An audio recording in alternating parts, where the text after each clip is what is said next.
This is the procedure to re-register the company from a private limited company to an unlimited company. I'm not sure why anyone would want to do that, but whatever rocks your boat, I guess.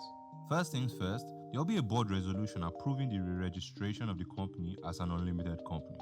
Secondly, the company secretary will give a notice for a general meeting so that the members and stakeholders can approve the conversion as well. Then in this general meeting, there will be a prescribed form of assent where all the members or people representing the members must agree to this change.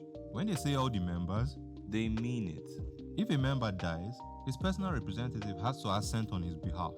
If a member goes bankrupt, his trustee in bankruptcy has to assent on his behalf.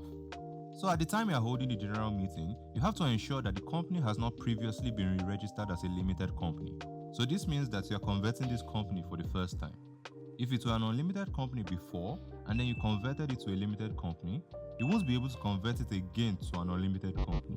Then you have to make sure that the company makes changes in its name and in its memorandum and articles of association to comply with the re-registration of the company. So if the name had LTD before, it's going to have ULTD now. Now, an application in the prescribed form containing a statement of the company's proposed name on re-registration will be made to the CAC accompanied by the following: the prescribed form of assent to the companies being re-registered as an unlimited company, authenticated by or on behalf of all the members of the company.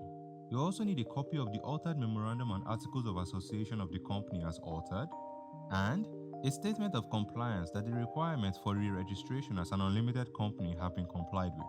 This statement of compliance will basically say that the members authenticated the form themselves, and in the case where they can't do it themselves, that the directors of the company did their background checks and confirmed that the representatives were lawfully empowered to authenticate the assent forms on behalf of these members.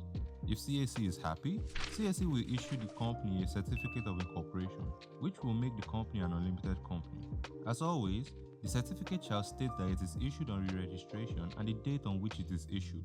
This certificate is conclusive evidence that the requirements of this Act as to re-registration have been complied with. Upon issue of this certificate, changes in the company's name, memorandum and articles of association shall take effect. And that is pretty much it for this re-registration. Thank you very much for watching my video. If you like what you just watched now, please like, subscribe, and share with your friends. Also, please feel free to hit the notification bell so that you get updates when my videos come out. Engaging with the content actually helps the algorithm see my videos, so I get to share it with more people. Have a great day.